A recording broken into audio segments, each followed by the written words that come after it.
Why does personal brand even matter at all? Is it something that we need to be concerning ourselves with when it sounds like all that sort of influencer kind of stuff? And nobody really wants to be an influencer, but everyone kind of wants the impact that an influencer tends to have, especially for their business. But 70% of customers tend to prefer buying from people over faceless brands. So that's a pretty important thing. You think of all the spokesmodels for makeup brands, for clothing brands, for sports brands, how they take a brand and a Nike swoosh on its own does nothing but add a famous basketball or a famous Winter Olympian to it. And suddenly you've got a very big movement. Also, there were 3 times engagement boost. That means more people engaging with this stuff when it's very personal and a lot more authentic than just like, here's me promoting myself and telling you how smart I am. The other thing is too, personal brands don't cost anything. Maybe a little bit of cringe and a little bit of indignity, but really, there's no real cost involved with it. You don't need to invest in LinkedIn premium accounts. You don't need to invest in, very expensive equipment or anything like that. Because what I'm going to show you today kind of gets you started in understanding what it is. And you'll see why it's something which doesn't really have to cost you any money. And that really comes down to the fact that personal branding is a free activity on its own. Got a bit of a 5-step framework here for you to kind of really kind of explore this for the first time. We're going to look at a little bit of what your why is. That Simon Sinek, start with why thing. What's your why? What's your vision? What's your mission? All right. We've got to start from that stuff, which everyone says, yeah, you got to start with that stuff. But no one ever seems to do it. They just go, oh, yeah, well, yeah, I'll get onto that one day. But when it comes to personally putting yourself out there, you really have to have that point of view. Then you have to know who your customer is. Who is the kind of follower you want to have engaging with you, seeing your stuff? Are they someone who one day becomes a customer? Are they just followers who are advocates for you, who introduce you to their friends or the people they have in their influential network? Then we look at what your content pillars are, because personal brand is a uniquely online thing. It certainly has an offline flavor to it, especially when you're looking at things like going to, networking events and becoming a member of, your local chamber of commerce or something. But really, it all starts with the digital world. And then we look, because it's digital, at profile optimization, making sure those first impressions really help to convert something down the track. And then visual identity, where you actually stand out and get recognized. It's very, very specifically for what you do. So let's get that underway, right? Clarity. What do you do? What are you offering? These are really, really good questions. How do you deliver the value that you deliver to people? And why are you doing it? We start off with what you offer, because there's going to be something you're selling, something you want to achieve. Now, for some, personal brand is not about selling a product in a business. It may be about getting a job. So what they're offering becomes almost like a resume or a CV. How you deliver that value, well, that's by you finding out basically, what is it you offer to people that they can't get anywhere else, or would rather get from you and not from anywhere else. And then why are you doing this beyond, I just want to make a bit of money? Because I'm guessing if you're on this webinar today, you're not really someone who's driven just by the financial incentive of making lots of money. Although, money's good. I like money. You're probably on this webinar because you're looking for something with impact, something with meaning, something with purpose. You've got some kind of thing you do that you feel like makes the world a better place. So the questions we asked are, what is that thing? What are you passionate about it? And do you have core beliefs that drive you? So I've got a core belief, and it might be controversial to some people, but I believe that only business can save the world. It's a core belief I've had for quite a long time now. It took me a while to come to it. But that core belief drives everything I do. It's why I do these webinars every week, multiple times a week, why I do workshops, why I go and speak all around the place. It's not just because I pay for it, because sometimes I don't. I've got a mission. I've got a core belief that I'm driving through. Now, that core belief then colors what it is that I offer and do. It then colors how I deliver the value in that. And it gives me my why. If I believe that only business can save the world, what am I doing about that? In my case, I am creating the capability in these businesses to be sustainable so that they can save the world. Now, I've got a whole theory behind that I won't go into now, but that value, that core belief I've got in there, then drives me. Now, for me, the values that are not negotiable in number three here, that is all about the things that if, and I went through this with a workshop last night, so it's really very fresh in my mind. But my own values and non-negotiable is three of them: to be effective, to be approachable, and to be honest. If I am called out on being dishonest, ineffective, or unapproachable, those three accusations would really deeply hurt me. I'd feel really bad about that.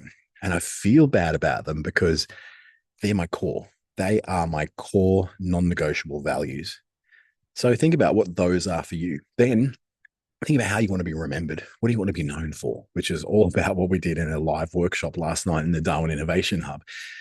How do you want to be remembered? Do you want to be remembered as that person who delivered great value, and they certainly want to come back and get that value from you again and might even pay for that value? I just had a call with someone who paid for time, like literally about an hour ago, paid for half an hour of my time on a Zoom call because we once met up at an event about 7 years ago.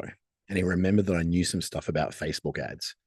So just from that one meeting 7 years ago, I was remembered as an expert in that specific thing that led to a paid call. So how do you want to be remembered? What do you want people to remember about you? And what difference do you want to make? Are you trying to enable children to learn more effectively? Are you wanting to save the world? Are you wanting to restore the environment, get plastic out of our lives? Whatever that particular mission is, all these things have to be sorted out first before you go onto a personal brand. But unfortunately, what you see most of with personal branding these days is photo shoots, videos, selfies, makeup, brand colors, logos, and aesthetic, right? We go straight for the aesthetic. Why? Because that's what we're being taught what brand is. This is personal brand. Very, very different. This is how you, so founders and people who are beginning their startups and all that, they have a brand, but they also have their own brand. And their own brand is often what gets deals across the line for them ahead of just the idea itself. So how do we go from the why and those core values to a vision and a mission? And the mission and vision seem like one of those you really, really, this thing again, no one really cares about the mission and vision. And true, no one goes to your website and looks for what are their vision and mission. It's not about the optics of a vision and mission. It's about what it actually drives you to do.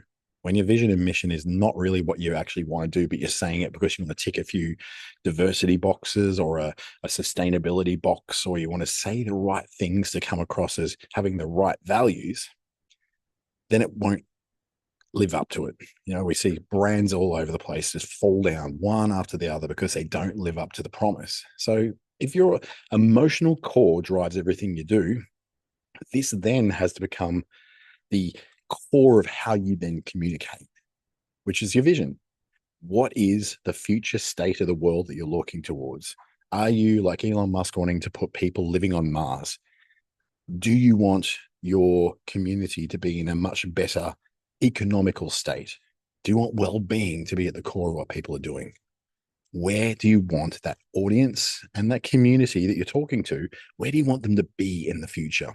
Now, you don't have to be the person who makes that happen. It's just what you see as an ideal future. Your mission then is related to that because that's the individual steps and the practical actions that you take daily, weekly, monthly, yearly to move towards that vision. So the example would be, in my case, if my vision is to help business, for business to save the world, my mission then is to create the tools, the resources, and the training to enable them to save the world. And as I said, I've got a whole stack of stuff around. I even wrote a thesis about it. That is your brand in motion. That's not just the pretty picture in the future. It's how you're going to get there. So I want to achieve this. This is the world I see, but I'm going to take these individual steps to get to that vision. Hopefully that's one of the more clear ways you've had this experience shown to you. Now we look for who that follower is. Who's the person who's going to engage with you as a personal brand? These days, personal brands happen all over digital platforms. We kind of know it from probably, Instagram is kind of like the queen of the personal branding stuff. But really, LinkedIn has become more of that, particularly in the startup field, the founder field, small business, individual solopreneurs. It's really all about LinkedIn these days. But there is a place for Instagram, for Facebook, for X and all the other platforms. But really, what's going to happen, you're going to see it's going to be probably Instagram. You're going to do something there, and you're going to do something on LinkedIn. But you've got to ask a few questions about the kind of person that you want to have follow you. First up, what do they like? What drives them? What's passionate? Are they passionate about the same things you are? Because if you're saying you want to make the world a better place, but they'd rather see the world burn down, you're probably not a good alignment. Or the case of one person I blocked recently, someone who has very, very specific behavioral codes that they expect of people. And I don't necessarily, I'm a bit more liberal about my behavioral codes with people. We really didn't see eye to eye. So we're never going to work together, not because we don't see to eye, but we have very fundamental problems with each other's approach, which will eventually come into, if we decide to do business together, some kind of clash that we can't get past because they're so personal and so core to who we are. So what are they passionate about? If you're working in the realm of fashion, do they have a passion for fashion that is sustainable and not plastic infested and made from natural fibers and not using modern slavery practices in developing nations and taking advantage of people? Then an important one to look at because we tend to look at what they love. What they love, that feels nice. What did my people love? You've also got to look at what they're afraid of. Also, a little bit of what they hate. So, for example, the people that I tend to work with, they tend to be fearful of a future where the full-time job looks like it's going away. They're fearful of a world where they'll get left behind because of AI. They are fearful that they'll get left behind because of the impact of social media. They fear what the impact of social media may be on their businesses. They're very real fears. Now, I don't have that fear myself. So I may be a good match for them because I can kind of give them a different perspective that they are looking for. They're not looking to confirm their fears, not the people I want to work with. What they're trying to do is look for somebody who gives them a reason to have some hope. So your job is not to necessarily manipulate those fears, but it tends to be to understand those fears so you can produce some things that help to alleviate or relieve those fears. Now, you've got your values. We've already talked about those. What are your three main values? What are your customers and your audience? What do they value? Because that's going to tell you a lot about what their motivations will be. Because if they don't align with your values, they won't trust you. They won't even like you. So they're not going to buy from you, particularly if you're selling services, right? If you're selling your time, you're selling your expertise. That's not something that happens really well when people don't align. Products on a shelf, a can of Pepsi Max in a cafe or something, you might choose that. I would generally go into, a fridge, and if I see Coke Zero and I see Pepsi Max, straight for the Pepsi Max. I have an affinity with that brand because I like the underdog. I've got that underdog mentality about me that likes to go for the, not the top shelf thing, but the next thing down, the struggler, the battler, right? It's a little fetish I've got for the struggle. Which brings me on to that. What do your people who you are going to communicate to, what do they struggle with?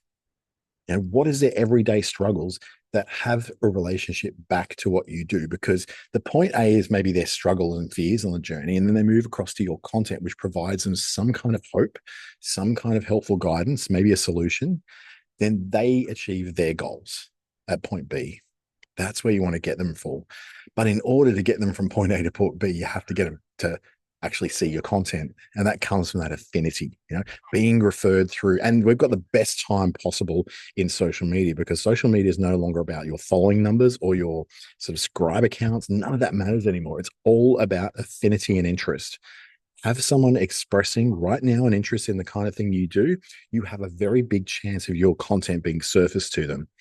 The downside of that is if you consistently are just selling, then that won't happen. That won't be surfaced because it's low quality content, or particularly on YouTube these days. If it's just AI slop content, it won't come through. That's not personal brand anyway.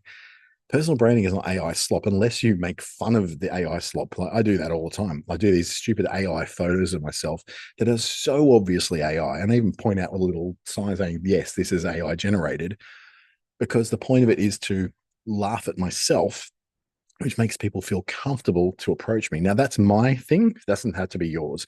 You could be working in some professional services where, that would be professional death to be doing that sort of thing. And it may feel really uncomfortable.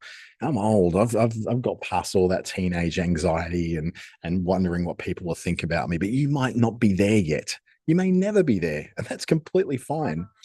As long as you know what your audience is passionate about, what they are scared of, what they value, and what they struggle with, that allows you to make the content as a personal brand that can reach them. So your ideal follower, let's think about what's their current situation. Where do you meet them at? If you're a counselor, generally people are going to have their first encounter with you because they've got a struggle. So they're in a negative space right now. So, or if you are someone who is working in the realm of maybe, helping people to celebrate something, they might be in a really jubilant mood or an overwhelmed mood. Just be aware of what their current situation's at. That's their point A. Then, if you understand what their top three sort of pain points or struggles or the things that keep them stuck or frustrated, then you go, okay, so my personal brand appeals to that kind of person in that kind of situation who has these pain points and they want to move from here to here. Now, what is here? We've got the start where they're at. What's the good that they want to get out of it? They want to, and it's very rarely a fact or an amount or a measurable outcome. It's usually a feeling. In my case, if I'm moving from, let's say, I've got to do some therapy on a particular issue very shortly, and part of that is there's a frustration I have that keeps coming up in my life again and again and again. I want to get past it, and I'm using therapy to get to the other side of that. But what does the other side look like? Is it a physical outcome? Is it a monetary outcome? No, it's actually a feeling. It's a restlessness that I want to get past. So in my case, I'm looking for the feeling. Most people are looking for the feeling. They're not looking to buy a home. They're looking to buy a sense of security in the future. They're not looking to buy Pepsi Max. They're looking to be seen as someone who's a little bit of a rebel and won't drink Coke. There's a very different approach than, say, for instance, if someone's just buying something you actually physically need, such as, I don't know, milk and bread and I don't know, maybe groceries. That's a bit different. There's a little bit less emotional. But for you, as a personal brand, you have to work out what kind of strategy you're going to take in all this because you're going to produce content. Well, that's great. You can get AI to do so much of that stuff. But you got to go whether I'm looking, are you looking to, are you generated by monetization? Are you looking just simply to make money? If you're on this call, you're probably not, but that will be good to have. We all want the money. But you might be having a genuine interest in what you're doing. And I look at people like photographers, people in tech, web designers, people who are in, the therapeutic fields generally have an interest in what it is that they're going to be producing content about. And the people that they will work with also have at least an interest in that, but also could have some kind of expertise in it. So, photography is a great example there. They could spend hours and hours learning about that. It absolutely drives them. My partner does this all the time, hours and hours and hours researching lenses and equipment and spending a ton of money on it. And then there's the development interest. So if your content pillars are going to be about, okay, I'm going to teach what I know, the skill I know that people will pay for, that will pay the bills. But I've also got a genuine interest in this thing on the side of that. So let's just say you're a business strategist, but you're also a photographer who is into meditation. There is a place in a personal brand, not just to talk about what makes money. And this is the big difference between marketing and personal branding. Marketing would just say, concentrate on the business strategy or the web design business or the marketing business or the fruit and vegetable shop business or the stylist business or the copywriting business. The problem is, though, so is everybody else who's any of those things. Every other copywriter and every other web designer, they do the same stuff. Oh, here's a web design I did. Oh, here's what I think about web design. Here's the top 3 trends in web design in 2026. It's all the same stuff. So you set yourself apart, not by doing more of that, but by going, okay, what am I actually else am I interested in? I'm not just a web designer. I'm not just a therapist. I'm also a birder. I love going and looking at birds. My case, I'm really into aviation and trains and urban design. I could talk about that. I could bring that in. The nerdy things I'm into, Star Trek, Star Wars, sci-fi. I can actually wind those into the story, into the narrative of who I am. And then there's the development interest. What are the stuff that I'm trying to do? In my case, it's the constant battle with my weight, working out, getting active, dealing with aging, all that sort of thing, because we're doing that too. That's the sort of thing we're looking for. Is how do we go from there? How do we wind all that together? And there are so many different ways. Just had someone ask if they can get a copy of the slides. Absolutely, you can. And I've got actually something better at the end than the slides that you'll be able to get hold of with the QR code that I'll provide at the end. And it's going to give you way more guidance through this than what I have on the slides. Profile optimization means making sure that when you go onto these profiles, have a good, clear headshot, make it decent lighting, an expression in your face generally that's a smile. These kind of ones where you're, I'm going to look arrogant, you're going to look unapproachable, isn't personal branding. That is wankery. I'm going to be honest with you.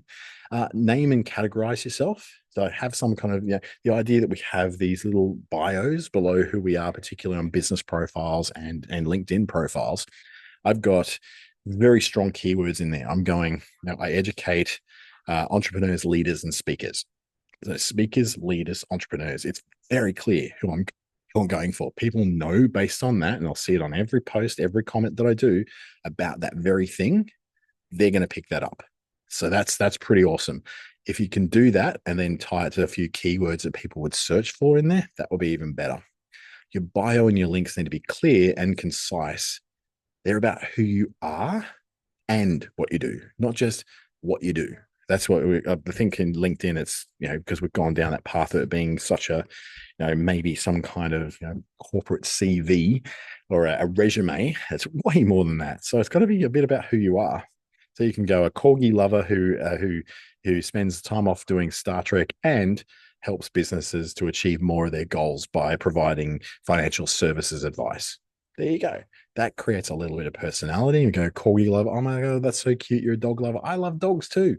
And then you find that affinity starts to work because people don't just choose service providers based upon how good they are and what they do. They also choose them based upon affinity, how much they feel that they fit together. Have a few pinned posts, so I can probably show you some of that in my own profile, where I've got some things that I particularly lean to. If you go to my LinkedIn post, LinkedIn profile, for example, you'll see what I've pinned is my 2 newsletters. That's to me where I really want people to subscribe, not to newsletters on email, into my LinkedIn newsletters, because I do them on Tuesday and Sunday every single week. So that's something I really want to get in there. There could be, for other people, it could be a success story, some proof, some results, their best, most followed thing they ever did. It's up to you what you want to have said about yourself.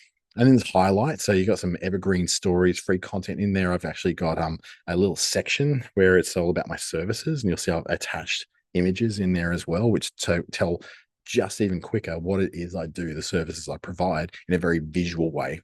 And having a visual consistency. And this is where I think we probably need to pop over into LinkedIn and have a bit of a look. It's going to move my microphone here and show you what I mean by the visual consistency. You'll start to see this. So in here, we've got all this. You can see how many post impressions I've got this week, doing pretty well, pretty good week, actually. So I've got this sort of here, very, very clear. I've got this moving thing. You get this on LinkedIn Premium. I've got the bright lighting, the block color to sort of show everything out. This is what I was talking about with the services. So most people just do a line in there of, oh, this is the things I do. Here's the services I provide. I go one step further by providing these little like visual cues: training, speaking, podcasts, coaching. Great. You can look at one thing and you see what I can do. But what you'll also notice in there is there's a visual aspect to this. The visual aspect of, that particular font on that black background, you'll start to see showing up elsewhere. Seeing it showing up in my videos and my posts, you'll start to see that whole thing, the black and white, the same font all the time, same kind of thing, same font again. There's a visual consistency in there without it all looking absolutely the same. It doesn't look exactly the same, but it looks familiar. See, this again is the same thing, but I've used some colors in there. They're my brand colors. And see, there is that consistency always coming through. It's not that things just stand out like sore thumbs or look ridiculous. They are very consistent. And that's what I mean by the consistency of it. So you don't really need to go to a point where you over brand. Probably the worst thing you can do is go in there and start creating branding around having your website address, your Instagram profile, everything showing in there all at the one time. You want to be able to have a bit of fun and whimsy in there as well. So once we get that visual consistency done, then the three pinned posts. So in my case, the pinned posts are just these, my newsletters. You go the featured, so you get to feature some stuff in there. It's got my Saturday sprint. So got what? We've got 7 new subscribers over the last week. It's pretty good. 184 editions I've done. That's 184 Saturdays. Been doing it a while.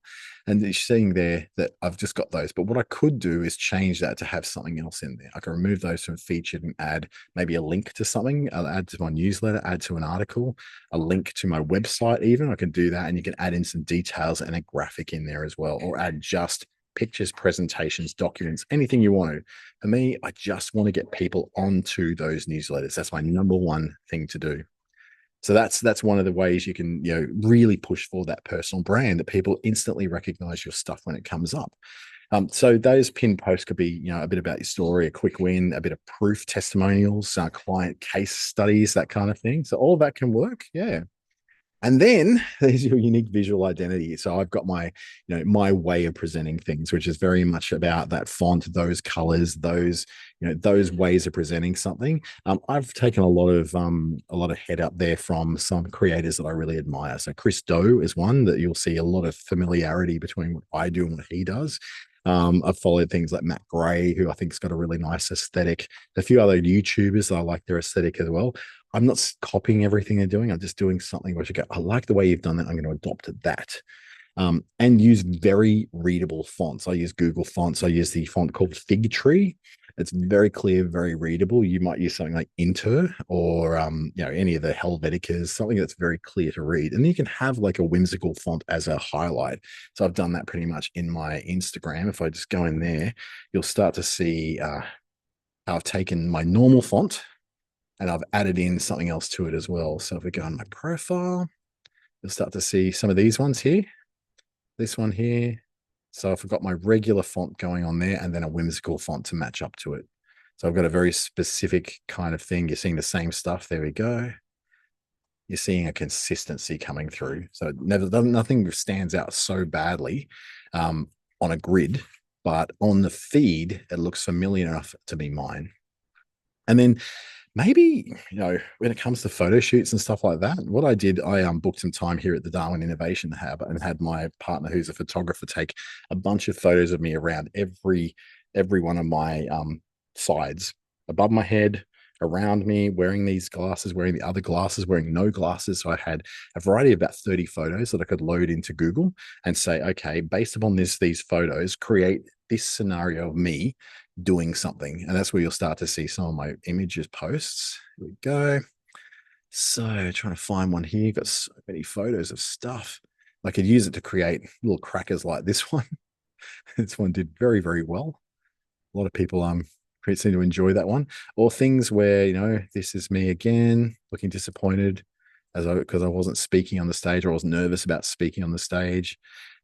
Trying to look at some others, the Boil the Frog one. So I've got options to put in these funny, interesting photos that are very clearly me, but are not real. And I make enough fun of them to know that people don't really see these as real photos. This is a particularly interesting one. This complete photo, this didn't happen. I've never walked on that boardwalk in Perth, but I placed myself in there waving based upon one of those photos. That's how you can create a visual. Now, once upon a time, you had to go and get a photo shoot at everything you ever did. Now you don't have to do that so much because you've got the power of AI to be able to take the photos of you and put them in scenarios. Just don't be dishonest about it. Just waving hello on a boardwalk in Perth is one thing. But pretending that you met up with the king and all that. Oof, that's scary. Stacey just asked what program I used to create the visuals. It was Google's Gemini. So I've got a Google Gemini that I use for that. So that's specifically their create image tool. It's called Nano Banana. This is the nickname they've given it. But yeah, it's Google's Gemini. So, but you can do the same thing in ChatGPT for image creation as well. It's very good at that. The only one that's not good at image creation is Claude. So if you're using Claude, it's not that great. But Gemini, as long as you've got a Google account, you'll get a limited amount of things to be able to do with those images. But it does work better when you load up a really clear photo of yourself first and say, put this person with sunglasses and a crazy sombrero hat at a taco restaurant by the beach in Acapulco or something like that. And you can get those scenarios. But just to be honest about it, don't try to put yourself in don't try to what do they call it, wealth signal. So put this guy sitting on the bonnet of a Lamborghini or something like that. That sort of stuff, that's not cool. That's really dishonest. So look at your social profile over the next 24 hours and give yourself a bit of a questionnaire, right? Do you have a clear profile picture? Could a stranger tell what you do under 5 seconds just by looking at that and going, oh yeah, that's what you do? Are your pinned posts working hard enough? Now, I'd say mine aren't. I'm getting a few new subscribers to my newsletters, but what I probably need to do is get a bit more clear on that sort of thing. Did my last 9 posts feel visually consistent? Yeah, they did. They felt really consistent. Is my bio clear? Is it concise? Is it compelling? I sort of take the piss out of myself in mine a little bit. So it's really interesting. So you might do something like that as well. Putting it all together, you need some clarity. You really need to understand where it is you're coming from before you can then pick an audience that's going to match what you're going to offer them.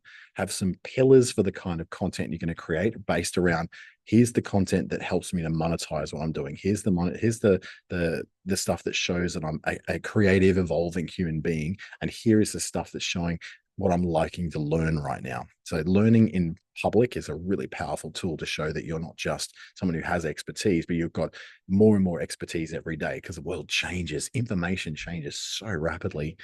Optimize every part of your profile and be very easy to recognize on the feed because you want that consistent font, some kind of consistent coloring or style.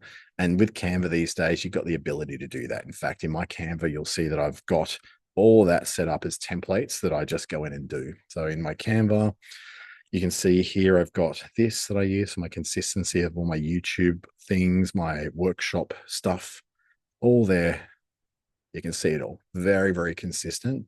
And I don't really vary off that very much. And then when it comes to my graphics that I use online, there are the things I use to keep it nice and consistent. See, there's nothing there that really stands out of being so far away from it. That's my post for tomorrow morning right there. And then that's one I did a little bit different, but I still used one of my brand colors in there. So these are all things you can do. That's just in Canva. Shoko is asking for the Gamma app. So Gamma is a way to help me keep my this one here is Gamma that I'm using for my PowerPoint presentations or that's something I use to very quickly put together my ideas into presentable slide decks. So it's an AI app as well. What I want you to do though, if you want to follow up on any of this stuff and learn a bit more, just grab that QR code. I will send that out and the link straight to it. So if you don't have your phone here, you need to be able to go click and get that link.